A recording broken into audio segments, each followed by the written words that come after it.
We often believe we are known by what we say, what we wear, or how we behave.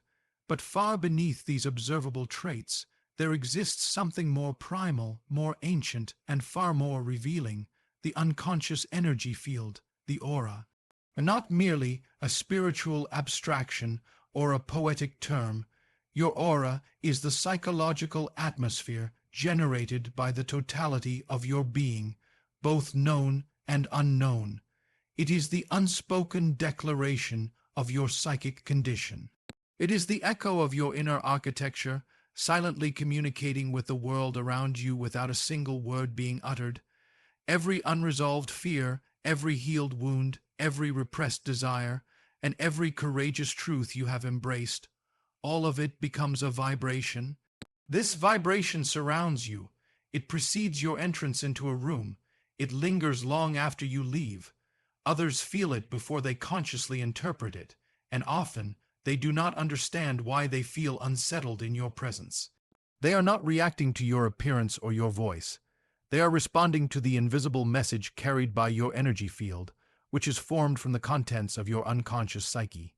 This field does not lie.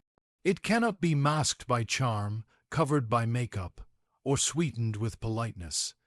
It is honest even when you are not, and that honesty can be frightening, not because it is aggressive, but because it is real. In a world built upon illusion, performance, and persona, the presence of unfiltered authenticity feels like a threat. The unconscious, in its raw state, speaks in symbols, emotions, and archetypes. It recognizes wounds, similarities, dangers, and truths in others through intuition long before cognition can name them. Your aura contains the traces of your inner work, or your avoidance of it. If you have walked through fire and integrated your shadow, your aura carries a certain gravity, a quiet authority, a spiritual density. It is not the weight of ego, but of depth, and that depth disturbs the shallow, not because you are trying to provoke them, but because your presence acts as a mirror to their fragmented selves. They feel exposed in your presence, not by anything you do, but by what you are. And so, while you move through life unaware of the silent signals you emit, others are interpreting them unconsciously, projecting onto you their own unresolved conflicts. You may find that people are inexplicably drawn to you, or just as inexplicably repelled. Some will attempt to label you as intense, cold, or aloof, when in truth, they are simply encountering a level of presence that their own inner world cannot yet hold. What we refuse to confront within ourselves does not simply disappear, it festers in silence, grows in darkness, and eventually emerges in disguise. This is the nature of the shadow. It is made up of all the parts of ourselves we reject, suppress, or fear. It includes our anger, jealousy, ambition, sensuality, and even our unclaimed greatness. But instead of integrating these disowned fragments, the ego buries them beneath the surface of consciousness, hoping that avoidance will offer peace. Yet the unconscious does not submit to neglect. It finds other ways to be seen, most often by being projected onto others. When someone encounters you and feels inexplicable discomfort, intimidation, or hostility, despite your silence or kindness, it may not be you they are reacting to at all. They are meeting themselves through you. More specifically, they are confronting their own shadow, which your aura, your presence, your way of being unintentionally awakens. You become a canvas for their unconscious projections. You mirror back to them traits they have not integrated. If your aura carries clarity, they may experience it as judgment. If you embody grounded power, they may feel it as threat. If you walk in emotional sovereignty, they may interpret it as arrogance. But these reactions are not reflections of your character. They are revelations of theirs. The shadow always seeks expression, and when suppressed long enough, it spills outward. You may find yourself misunderstood, criticized, or avoided not because of any overt action, but because you unknowingly serve as a psychological trigger. You activate what others are trying desperately to keep buried. And while they may not consciously realize this, their behavior changes in your presence. They may grow defensive without provocation, competitive without cause, or even quiet and anxious, unsure of why they feel suddenly exposed. This is the unconscious mind at work, accusing you as a mirror they did not consent to, but cannot look away from. In this way, your aura becomes a kind of spiritual Rorschach test. Others will see in you what they cannot yet claim in themselves. If you are strong, they may perceive you as domineering, not because you are, but because they have not reconciled with their own suppressed power. If you are emotionally honest, they may see you as too much, not because you are overwhelming, but because they are overwhelmed by their own unexpressed emotions. And if you are free, truly free, they may resent your existence, not because you are doing harm, but because your freedom reminds them of their self-imposed prisons. This phenomenon is not limited to negative traits. Often people project onto you the golden parts of their shadow, their hidden talents, their unlived dreams, their buried potential. They may admire you with intensity, place you on a pedestal, or even become dependent upon your presence because your aura awakens a part of them they have forgotten. But admiration is simply another face of projection, and it too can shift into fear or rejection the moment your authenticity challenges their comfort zone. You have done nothing but exist, and yet your existence becomes a catalyst for their inner conflict. There is a certain stillness, a gravity, in a person who no longer seeks permission to exist. It is not arrogance nor defiance. It is the natural consequence of having walked through fire and refused to betray oneself in order to be accepted by the crowd. Unapologetic authenticity is the psychic posture of one who has torn off the costume of conformity, not in rebellion, but in reverence for something deeper. Such a person does not wear a mask to blend in. They have buried the mask and chosen to walk barefaced through a world obsessed with disguise. This kind of presence sends ripples through the unconscious of others. It disrupts the invisible equilibrium of social conditioning, where most people agree, without words, that they will play the roles required of them. But the one who refuses to participate in this silent pact becomes a problem, not because they are wrong, but because they expose the lie. When you show up without filtering your essence, you become a threat to the unconscious agreement of inauthenticity. You reveal the possibility of another way to be, and that possibility frightens those who have built their identity around performance. To be unapologetically authentic is not to be perfect. It is to be whole.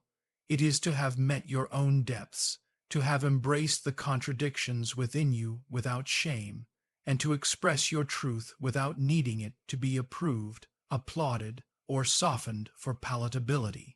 And this expression, raw, direct, and unfiltered, shakes the foundations of those who have never dared to question their own script. You are not dangerous because you intend to harm. You are dangerous because your existence illuminates what others are hiding from themselves. You may begin to notice the way people shift when you speak plainly, when you do not play small, when you decline to shrink your soul to fit into the mold they have accepted. They may grow uncomfortable in your presence not because you judge them, but because you refuse to join them in pretending, and pretense is often the currency of social belonging. When you live without it, others may feel as though you are silently accusing them, even when you say nothing at all. This discomfort often manifests in subtle exclusion. You may find yourself being quietly pushed to the margins, not because you have committed some offense, but because your very being challenges the emotional equilibrium of the group. You are no longer controllable, predictable, or easily manipulated. Your authenticity cannot be weaponized against you because you have already made peace with who you are, and that renders many of the usual tactics of social control useless. People, cannot shame you when you no longer fear your own truth. They cannot guilt you when you no longer betray your own values. They cannot silence you when your voice no longer depends on their validation. What unnerves people is not your loudness, but your self-possession. It is your refusal to apologize for existing as you are. It is the quiet courage to hold your ground while others expect you to fold. It is your willingness to be misunderstood rather than be misrepresented. And this type of power, soft, internal, sovereign, is one of the rarest and most misunderstood forces in human interaction. It does not seek dominance, but it refuses submission. It does not crave attention, but it does not hide. It simply is, and that beingness, when unshackled from approval, becomes a spiritual voltage that others can feel, whether they know it or not. There are people who speak without words, who see without asking, who understand without explanation. Their intuition is not merely a trait. It is an extension of their very consciousness, sharpened through suffering, silence, and the refusal to look away from the hidden layers of life. When such a person walks into a room, their presence is felt like a soft pressure on the soul, because they are not navigating the world through the surface of things. They are tuned to a different frequency, one where truth whispers through micro-expressions, body language, emotional undercurrents, and energetic dissonance. This intuitive clarity is not learned in books or bestowed by title. It is cultivated in the shadows, in the places where most people avert their gaze. Those who carry it have often been forced to read between the lines to survive. They have learned that language can deceive, but energy does not. And so they listen for what is not being said. They feel for what is being hidden, and they sense the gap between appearance and essence. Their perception cuts through pretense like a blade through fog, not because they are trying to analyze, but because they cannot not see. When your aura carries this kind of intuitive penetration, you unknowingly provoke a deep unease in others. You may be soft spoken, polite, even silent, and yet people feel seen by you in ways they are not ready for. Not seen as they present themselves, but seen as they are beneath the facade. You become a psychic mirror, reflecting back the truths they are working hard to conceal, not just from the world, but from themselves. And in this confrontation, fear arises, not of you, but of what you awaken within them. They may not understand why they tense up around you, why they avoid eye contact, why they feel exposed or defensive. But on some unconscious level, they know that you see them, and not just the curated version of their identity, but the parts still raw, unresolved, fragmented. You are not analyzing them, you are not judging them, but your intuition illuminates what they would rather keep in the dark. And this sensation, for those not ready to face themselves, is deeply unsettling. You may notice how often people try to change the subject when your gaze lingers a moment too long, how they nervously laugh when you ask a question that touches something deeper than they expected, how they shift, deflect, or retreat because your presence pulls their mask taut, threatening to unravel the entire illusion they've built. This is not a gift you flaunt, it is simply who you are. And in being who you are, you become a vessel for the unseen, the unspoken, the uncomfortable truths that hover just beneath the surface of every human interaction. This kind of perception is lonely at times because most people do not want to be known in this way. They want to be admired, praised, accepted, but rarely do they want to be understood. To be understood is to be touched in the vulnerable core where control slips away. It is to be revealed not through confession, but through resonance.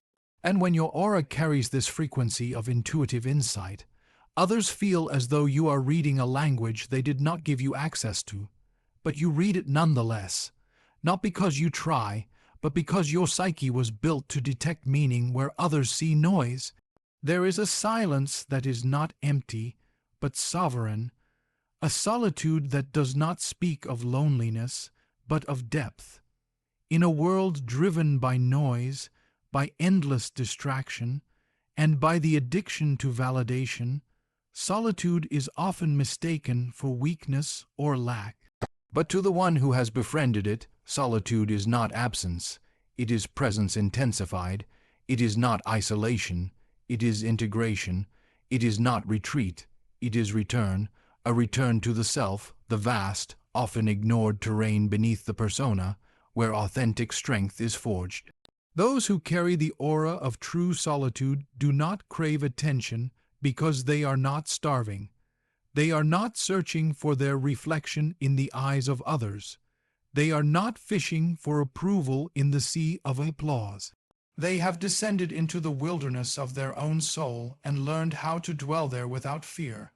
And in doing so, they have cultivated an energy that is not dependent, reactive, or needy. It is quiet, contained, and magnetic. It draws others in not through performance, but through presence. When your aura emanates this kind of inner stillness, it disrupts the relational dynamics of those who define themselves through external attachments.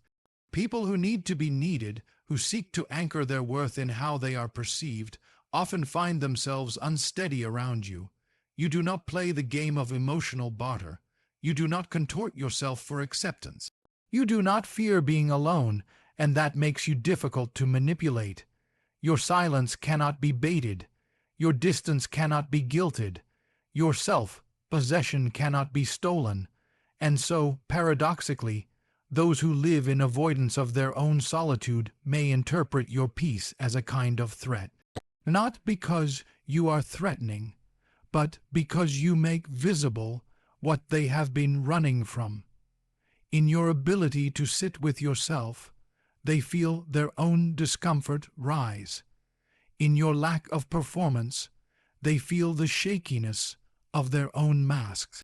Your stillness reflects their restlessness, your detachment mirrors their dependency, and your refusal to engage in surface-level interactions draws out the superficiality of theirs.